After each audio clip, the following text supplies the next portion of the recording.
여러분, 이 성경 말씀 사랑하십니까? 말씀을 많이 읽고 많이 묵상하고 계시나요? 아마도 말씀을 사모하는 마음이 있는 분이라면 누구든지 이 말씀을 읽고 묵상하는 가운데 주님께서 주시는 음성에 감격한 경험이 있으실 것이라고 생각을 합니다. 말씀을 읽다 보면 어느 한 구절에 무릎을 탁 치게 되고 이마를 탁 치게 되는 경험이 있습니다. 어떻게 이런 말씀이 있지? 어떻게 지금 내 삶을 이렇게 정확하게 비추는 말씀이 있지? 놀라게 되는 것입니다. 하나님의 말씀은 살았고 운동력이 있어 좌우에 날선 어떤 검보다도 예리하여 혼과 영과 및 관절과 골수를 찔러 쪼개기까지 하며 또 마음의 생각과 뜻을 감찰하나니 히브리서 4장 12절에 말씀하고 있는데요. 정말로 이 말씀처럼 내 마음 속에 있는 그 깊은 곳에 아무에게도 보여주지 않은 이 내 속에 있는 것들을 꺼내서 제 앞에 드러내 보이시는 것입니다. 그것이 어떤 죄악일 수도 있고 어떤 부끄러움일 수도 있고 교만한 마음일 수도 있고 제가 두려워하고 있는 부분일 수도 있습니다. 이렇게 주님의 말씀이 살아계시며 그 말씀의 위대하심을 경험하게 될 때 우리는 그 말씀 앞에 전율을 느끼며 말씀 앞에 철저히 깨지고 고꾸라지며 자신을 그 말씀 앞에 굴복하게 되는 것입니다. 여러분도 하나님의 말씀이 정말로 놀랍다는 것을 경험해 보셨지요? 오늘 본문에서 볼 수 있는 이 하나님의 말씀에 대한 사람들의 반응은 경이로움이었습니다. 예수님은 나사렛에서 배척을 받으시고 가버나움으로 떠나서 마찬가지로 안식일에 회당에서 말씀을 가르치셨습니다.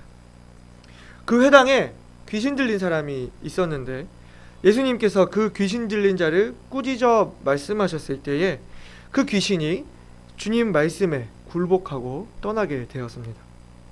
그 모든 광경을 본 사람들이 말하기를 본문의 36절에 다 놀라 서로 말하여 가로되 이 어떠한 말씀인고 권세와 능력으로 더러운 귀신을 명함에 나가는도다 하더라 말씀을 했습니다.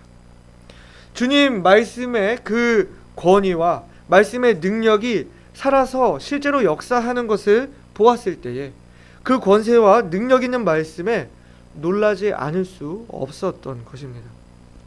사랑하는 여러분, 주님의 이 말씀이 지금도 살아 계십니까? 네, 지금도 살아 계십니다. 바라기는 우리들의 삶 속에도 주님의 말씀이 살아서 역사하는 것을 경험하며 그 말씀의 경이로움을 우리가 보고 그 말씀 앞에 우리가 굴복되어지고 또 그 말씀을 우리가 더욱 귀히 여기게 되는 그런 모습들이 우리에게 가득하기를 원합니다. 여러분도 원하십니까? 그렇다면 우리들의 삶 가운데 우리가 하나님의 이 말씀을 대할 때에 우리 또한 이들과 같이 이 어떠한 말씀인고 라며 고백할 수 있게 되려면 그 주님 말씀의 살아계심을 우리가 경험하려면 우리는 어떻게 해야 하는 것일까요? 오늘은 누가복음 4장 31절부터 44절까지의 말씀을 통해서 이 어떠한 말씀인고 라는 제목으로 우리가 하나님의 말씀이 살아계심을 목격하기 위해서 어떻게 해야 하는지 함께 교훈들을 나누기 원합니다. 첫 번째로는요, 말씀의 권위를 생각해야 합니다. 우리 36절 말씀 다 같이 다시 한번 읽어보도록 하겠습니다. 다 같이 읽겠습니다. 다 놀라 서로 말하여 가로되 이 어떠한 말씀인고 권세와 능력으로 더러운 귀신을 명함에 나가는도다 하더라. 오늘 이 본문을 통해 알 수 있는 첫 번째 사실은 주님의 말씀에 권위가 있었다는 것입니다. 우리 본문의 32절 보시게 되면 저희가 그 가르치심에 논란이 이는 그 말씀이 권세가 있음이로라 말씀을 하고 있습니다. 이 영어 성경에서는 32절의 권세를 파워라고 이렇게 번역을 해놨지만 이 36절에서 권세와 능력으로 이렇게 했을 때 authority and power라고 했으며, 여기서 이 authority라고 번역된 헬라어 엑수시아가 똑같이 32절에서 쓰이고 있다는 것을 우리가 헬라어 성경을 볼 때 알 수가 있습니다. 따라서 그 말씀에 권위가 있었다 하는 것을 알 수 있습니다. 회당에 있던 어느 한 사람에게 들려있던 그 귀신이 예수님의 말씀을 들었을 때 그 말씀에 있는 권위로 인해서, 다시 말해 예수님께서 무슨 권위로 그런 말씀을 하시는지, 그 말씀을 하는 예수님이 누구신지 알았다고 성경은 말하고 있습니다. 34절과 다 같이 볼까요? 34절에 아 나사렛 예수여, 우리가 당신과 무슨 상관이 있나이까? 우리를 멸하러 왔나이까? 나는 당신이 누구인 줄 아노니 하나님의 거룩한 자니이다. 아멘. 또 오늘 본문 40절과 41절입니다. 해 질 적에 각색 병으로 앓는 자 있는 사람들이 다 병인을 데리고 나아오매 예수께서 일일이 그 위에 손을 얹으사 고치시니 여러 사람에게서 귀신들이 나가며 소리 질러 가로되 당신은 하나님의 아들이니이다. 예수께서 꾸짖으사 저희의 말함을 허락지 아니하시니 이는 자기를 그리스도인 줄 알미러라 말씀을 했습니다. 여기 이 귀신들이 무엇을 알았다고 하고 있습니까? 우리를 멸하러 하나이까? 그분이 우리를 멸할 수 있다는 사실을 알았습니다. 왜 그분이 자신들을 멸할 수 있다는 것을 아는 것입니까? 나는 당신이 누구인 줄 아노니 당신이 하나님의 거룩한 자니이다. 그리고 당신은 하나님의 아들이니이다. 그가 그리스도인 줄 알았다고 하고 있습니다. 여러분, 그 말씀에 권위가 있었다 하는 그 말은 무슨 말인가요? 그 말씀을 하는 분이 누구인지를 알았다 하는 그 말입니다.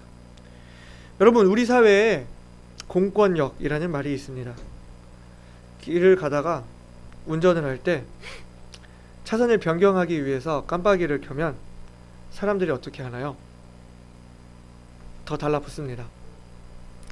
자리를 안 줍니다. 끼어들 틈을 안 줍니다. 그런데 저 뒤에서 앰뷸런스 한 대가 사이렌을 울리면서 지나가면 마치 홍해 바다가 갈라지듯이 그 길을 터주는 그 광경을 볼 수가 있습니다. 그 앰뷸런스 안에 진짜 환자가 타 있는지, 얼마나 그 환자가 심각한 상태인지 잠시 세워놓고 어디 한번 봅시다 이렇게 확인해 놓고 길을 내어주지 않습니다. 제가 아무리 깜빡이를 켜고 비상등을 켜고 창문을 내리고 손을 내밀어 갖고 좀 틈 좀 주세요 이렇게 해도 사람들이 안 비켜주는데, 그 구급차가 올 때는 그렇게 길을 바로 묻지도 않고 따지지도 않고 내어주는 것입니다. 그렇게 양보 안 하던 사람들이 어떻게 하나같이 구급차에게는 길을 내어줄 수가 있습니까?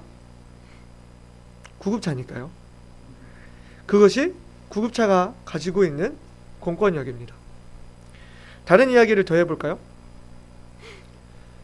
똑같이 건강에 대한 이야기를 하는데 왠지 이 가운을 입고 하는 사람들의 말은 더 무섭게 들립니다. 더 큰일 날 것만 같습니다. 그렇죠. 그게 의사의 권위입니다. 그 말을 하는 사람이 누구냐, 그 주체가 누구냐 하는 것이 그 말씀의 권위인 것입니다. 귀신들은 그 말씀을 하는 주체가 누구인지를 알았습니다. 아 나사렛 예수여, 우리가 당신과 무슨 상관이 있나이까? 우리를 멸하러 왔나이까? 나는 당신이 누구인 줄 아노니 하나님의 거룩한 자니이다. 여러 사람에게서 귀신들이 나가며 소리질러 가로되 당신은 하나님의 아들이니이다. 예수께서 꾸짖으사 저희 말함을 허락지 아니하시니 이는 자기를 그리스도인 줄 알미러라.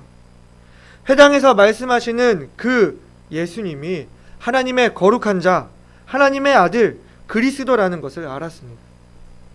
예수님 그분이 하나님의 아들이시라는 것. 요한복음에 무엇이라고 말씀하고 있습니까? 태초에 말씀이 계시니라. 이 말씀이 하나님과 함께 계셨으니 이 말씀은 곧 하나님이시니라. 그가 태초에 하나님과 함께 계셨고 만물이 그로 말미암아 지은 바 되었으니 지은 것이 하나도 그가 없이는 된 것이 없느니라. 요한복음 1장 14절에 어떻게 말씀하고 있습니까? 말씀이 육신이 되어 우리 가운데 거하심에 우리가 그 영광을 보니 아버지의 독생자의 영광이요 은혜와 진리가 충만하더라 말씀하고 있습니다. 태초부터 있었던 말씀, 육신이 되어 오신 말씀, 태초부터 계시면서 육신으로 오신 그 하나님이심을 귀신들이 알았기 때문에 그 말씀하시는 분의 권위로 인해서 귀신들이 벌벌 떨었으며 그 권위 있는 말씀에 복종하여 떠나갔다는 것입니다. 우리가 이 성경 말씀을 대할 때에 우리가 가져야 하는 자세가 무엇일까요? 바로 이 말씀이 살아계신 하나님의 말씀이라는 것을 우리가 기억해야 하는 것입니다. 여러분, 이 성경 말씀이 살아계신 하나님의 말씀이라는 것을 믿으십니까? 창세기 1장 1절 우리 다 외우고 있죠. 어떻게 말씀하고 있나요? 태초에 하나님이 천지를 창조하시니라. 또 성경의 마지막 요한계시록 22장 펴보시면요, 성경의 맨 마지막은 어떻게 말씀하고 있을까요? 요한계시록 22장 20절 21절 같이 읽어볼까요? 요한계시록 22장 20절 21절입니다. 이것들을 증거하신 이가 가라사대 내가 진실로 속히 오리라 하시거늘 아멘. 주 예수여 오시옵소서. 주 예수의 은혜가 모든 자들에게 있을지어다. 아멘. 여러분, 태초를 누가 이야기할 수 있습니까? 이 창세기 모세의 오경, 모세가 썼다 이렇게 말하고 있는데요, 그 시대에 그 어느 사람이 태초를 논할 수 있습니까? 하나님이 아니고서야 하나님이 천지를 창조하셨다고 그 어느 사람이 그 말을 할 수 있겠습니까? 사람이 제 아무리 똑똑하고 또 박학다식하다고 해도, 그 아무리 연구를 한다고 해도 사람이 낸 결론은 겨우 원숭이가 사람이 됐다 하는 그런 결론입니다.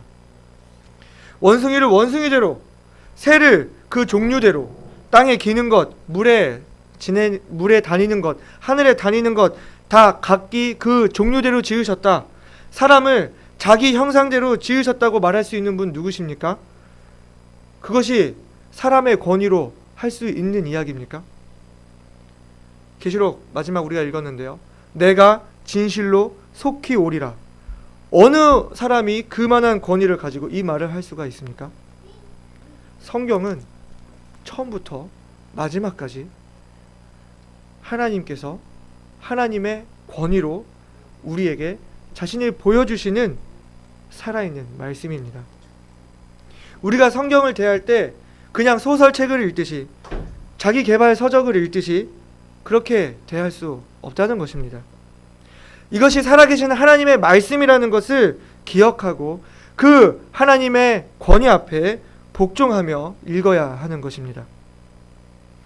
이번 전국 목회자 친교의 주제가 기준이었는데요, 우리 그리스도인의 삶의 기준은 무엇입니까? 우리 그리스도인의 믿음의 기준, 신앙의 기준, 우리 교회 사역의 기준은 무엇입니까? 그 모든 기준은 바로 살아계신 하나님의 말씀입니다. 우리는 이 말씀이 살아계신 하나님의 말씀임을 기억하며 이 말씀을 내 신앙의 기준으로, 내 삶의 기준으로, 우리 사역의 기준으로 삼아야 하는 것입니다. 두 번째는요, 말씀의 능력을 생각해야 합니다. 오늘 본문의 36절 우리가 한 번 더 다 같이 읽어보겠습니다. 본문 36절입니다. 시작. 다 놀라 서로 말하여 가로되 이 어떠한 말씀인고 권세와 능력으로 더러운 귀신을 명함에 나가는도다 하더라. 아멘. 예수님의 말씀에는 능력이 있었습니다. 오늘 본문을 보시면 회당에 있던 사람에게 들린 귀신을 주님께서 말씀으로 쫓아내셨습니다. 그 이후에는 시몬의 집에 가셨는데 시몬의 장모가 심한 열병으로 인해 고생하고 있었습니다.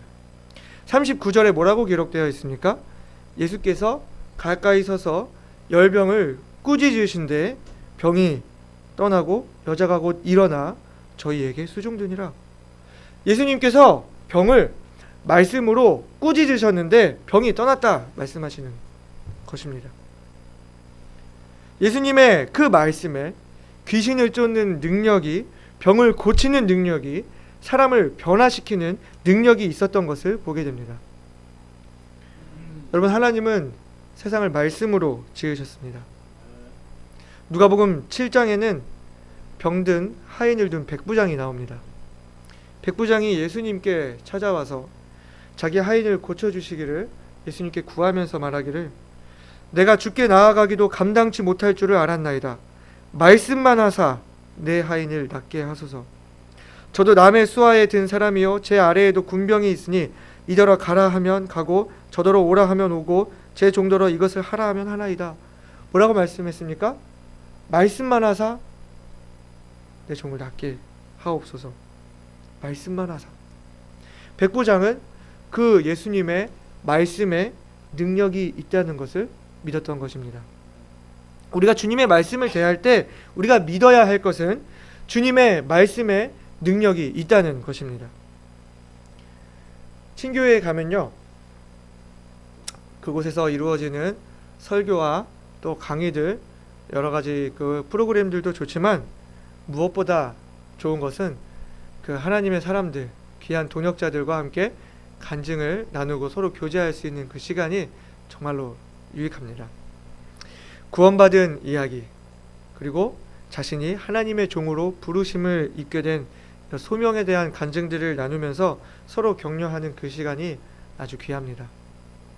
그런데 각자 그 간증들을 할 때에 각자 각기 다른 간증들이 있지만 한 가지 확실한 것은 내가 주님의 자녀로 구원받은 확신, 그리고 하나님의 종으로 부르심을 받은 이 소명의 확신을 이야기할 때 항상 공통점은 붙들고 있는 말씀이 있다는 것입니다. 내가 어떤 말씀에 부르심을 입었다. 내가 어떤 말씀에 하나님의 자녀가 되었다. 어떤 사역자는 이렇게 얘기합니다. 내가 누구를 보내며 누가 우리를 위하여 갈고 그때에 내가 여기 있나이다. 나를 보내소서. 이 말씀이 나를 불렀다. 너는 가서 모든 족속으로 제자를 삼아 아버지와 아들과 성령의 이름으로 침례를 주고 내가 너희에게 분부한 모든 것을 가르쳐 지키게 하라. 이 말씀에 내가 부르심을 입었다. 너는 때를 얻든지 못 얻든지 말씀을 전파하라. 그 말씀에 내가 부르심을 입었다. 너희가 은혜에 빚진 자라. 그 말씀에 부르심을 입었다. 사회에서 직장일을 하시던 분들이, 학교에서 공부하던 청소년들이, 인생의 방황길을 걷던 사람들이 어떻게 변화되어서 하나님의 종이 될 수 있었느냐? 하나님의 말씀이 그 사람을 변화시켰던 것입니다. 실제로 하나님의 말씀은 사람을 변화시키는 능력이 있습니다. 여러분, 하나님의 말씀에 능력이 있음을 믿으십니까? 하나님의 말씀이 실제로 능력 있게 발휘되려면 그 말씀이 개개인에게 적용되어져야 합니다. 오늘 본문의 40절부터 보시게 되면 많은 사람들이 예수님을 찾아옵니다. 이 본문의 40절은 어떻게 시작하고 있습니까? 해질 적에 라고 시작을 합니다. 해질 적에 각색 병을 가진 사람들을 데리고 고쳐달라고 예수님을 찾아오고 여러 사람들의 귀신을 쫓아내시고 많은 이들의 병을 고쳐주셨습니다. 언제까지요? 42절에 나오는데요, 날이 밝음에, 밤새도록 주님이 일하셨다는 것입니다. 밤새도록. 왜 그랬을까요? 오늘 본문 40절 같이 한번 읽어보겠습니다. 40절입니다. 해 질 적에 각색 병으로 앓는 자 있는 사람들이 다 병인을 데리고 나아오매 예수께서 일일이 그 위에 손을 얹으사 고치시니. 아멘. 예수님께서 자기에게 다가오는 사람들을 한 번에 다 치료해 버리시고 갈 수도 있었지만 그렇게 하지 않으시고 한 사람 한 사람 일일이 그 위에 손을 얹으시면서 밤이 새일 때까지 그 오는 사람들에게 한 사람 한 사람 개개인을 만나주신 것입니다. 왜 주님께서 밤이 새일 정도로 사람들을 일일이 만나셔야 했던 것일까요? 사람마다 개개인의 문제가 다 다릅니다. 개개인의 환경이 다르고요. 개개인의 배경이 다릅니다. 그렇기 때문에 개개인의 해답도 다릅니다.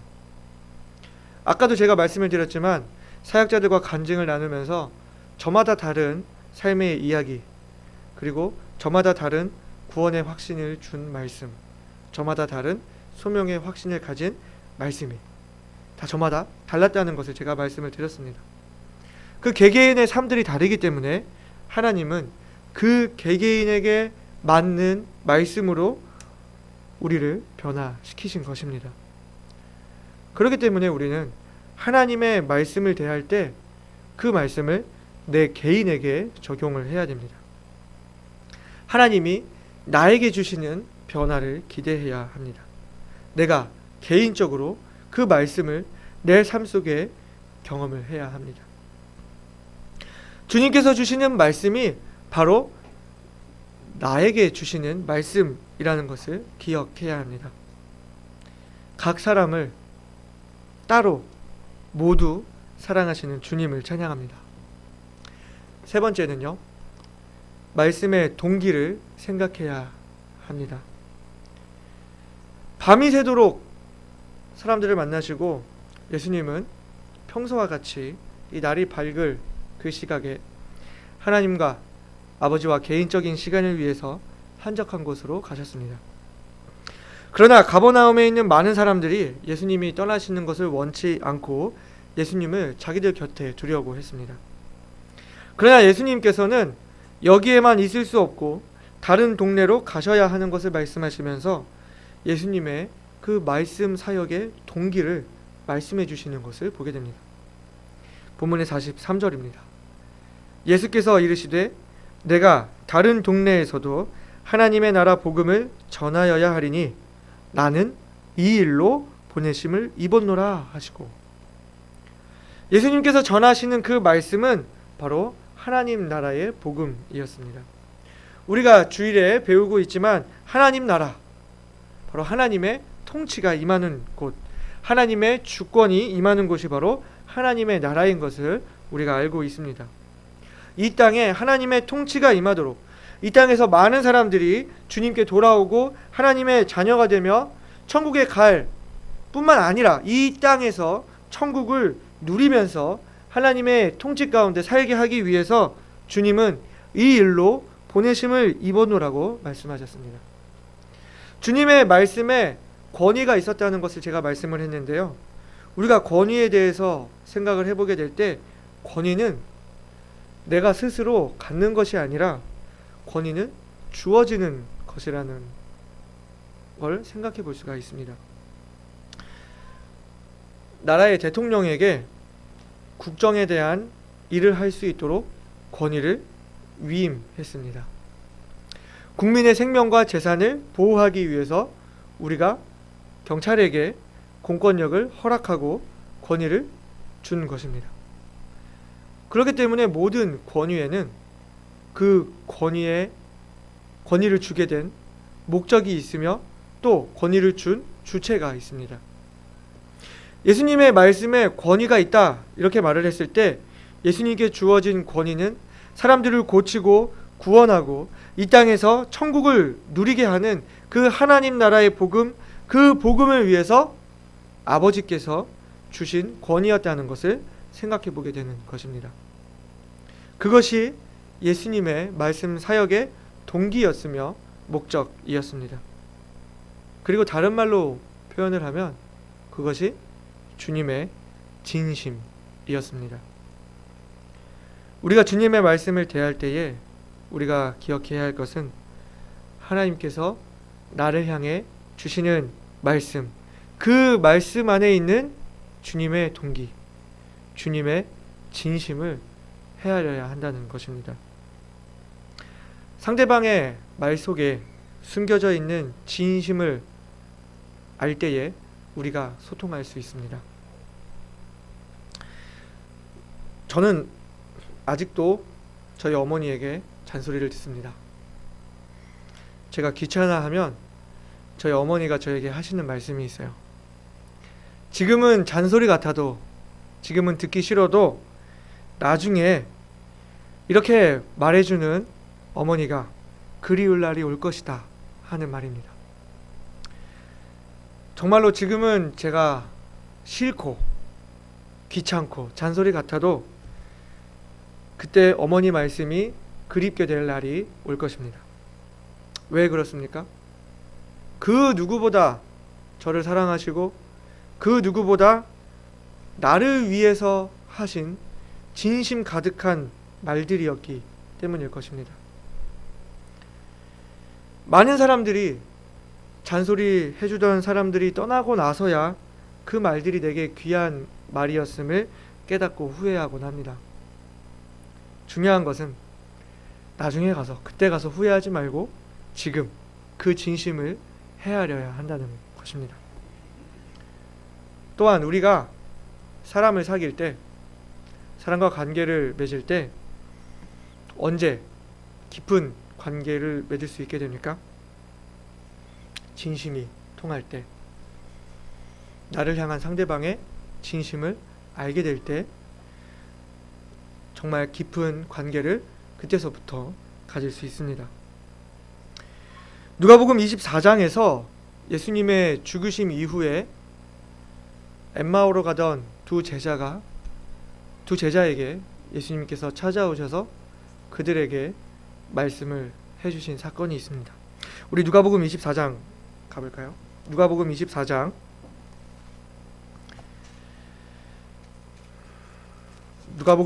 13절부터 보시게 되면, 그날에 저희 중 둘이 예루살렘에서 25리 되는 엠마오라 하는 촌으로 가면서 이 모든 된 일을 서로 이야기하더라. 저희가 서로 이야기하며 문의할 때에 예수께서 가까이 이르러 저희와 동행하시나 저희의 눈이 가리워져서 그인 줄 알아보지 못하거늘 예수께서 이르시되 너희가 길 가면서 서로 주고받고 하는 이야기가 무엇이냐 하시니 두 사람이 슬픈 빛을 띠고 머물러 서더라. 그 한 사람인 글로바라 하는 자가 대답하여 가로되 당신이 예루살렘에 우거하면서 그일 거기서 된 일을 홀로 알지 못하느뇨? 가라사대 무슨 일이뇨? 가로되 나사렛 예수의 일이니 그는 하나님과 모든 백성 앞에서 말과 일에 능하신 선지자였을 우리 대제사장들과 관원들이 사형 판결에 넘겨주어 십자가에 못 박았느니라. 우리는 이 사람이 이스라엘을 구속할 자라고 바랐노라. 이뿐 아니라 이 일이 된 지가 사흘째요. 또한 우리 중에 어떤 여자들이 우리로 놀라게 하였으니 이는 저희가 새벽에 무덤에 갔다가 그의 시체는 보지 못하고 와서 그가 사르셨다 하는 천사들의 나타남을 보았다 함이라. 또 우리와 함께한 자 중에 두어 사람이 무덤에 가 과연 여자들의 말한 바와 같음을 보았으나 예수는 보지 못하였느니라 하거늘 가라사대 미련하고 선지자들의 말한 모든 것을 마음에 더디 믿는 자들이여, 그리스도가 이런 고난을 받고 자기의 영광에 들어가야 할 것이 아니냐 하시고 이에 모세와 및 모든 선지자의 글로 시작하여 모든 성경에 쓴 바 자기에 관한 것을 자세히 설명하시니라. 저희의 가는 촌에 가까이 가매 예수는 더 가려 하는 것 같이 하시니 저희가 강권하여 가로되 우리와 함께 유하사이다. 때가 저물어 가고 날이 이미 기울었나이다 하니 이에 저희와 함께 유하러 들어가시니라. 저희와 함께 음식 잡수실 때에 떡을 가지사 축사하시고 떼어 저희에게 주시매 저희 눈이 밝아져 그인 줄 알아보더니 예수는 저희에게 보이지 아니하시는지라. 우리 32절 같이 읽어볼까요? 저희가 서로 말하되 길에서 우리에게 말씀하시고 우리에게 성경을 풀어주실 때에 우리 속에서 마음이 뜨겁지 아니하더냐 하고, 예수님께서 그 상심한 제자들을 찾아가셔서 만나셔서 그들에게 선지자의 글로부터 예언된 모든 것들을 다 풀어서 설명을 해주셨습니다. 예수님이 이런 고난을 받고 자기 영광에 들어가야 할 것이 아니냐, 그 모든 그 과정의 동기들, 그 모든 목적들, 예수님이 이 땅에 오셔야만 했던 그 모든 일들을 다 풀어서 설명을 해주셨습니다. 그때에 제자들의 마음이 뜨거웠다 말하고 있습니다. 예수님이 제자들과 함께한 그 모든 시간들의 진정한 동기를 알게 되었을 때에 제자들의 마음이 움직였던 것을 보게 되는 것입니다. 주님의 그 진심을 알게 되었을 때에 제자들이 변했고, 오늘날에도 우리들도 주님의 진심을 우리가 헤아릴 때에 변할 수 있습니다. 사랑하는 성도 여러분, 이제는 이 말씀을 대할 때 이 말씀이 하나님의 말씀임을, 그 말씀에 하나님의 권위가 있다는 것을 기억했으면 좋겠습니다. 그 말씀이 나에게 주시는 말씀이라는 것을 기억하기를 바랍니다. 그 말씀 가운데 나에게 주시는 그 말씀이 주님께서 어떤 마음으로 하시는 말씀인지 그 주님의 진심을 헤아리기를 바랍니다. 그래서 그 주님의 말씀이 살아있다는 것을 경험하게 되기를 바랍니다. 우리 삶 속에서 이 어떠한 말씀인고 하는 그 경이로움과 주님을 찬양함이 가득하게 되기를 원합니다. 다 같이 기도하시겠습니다.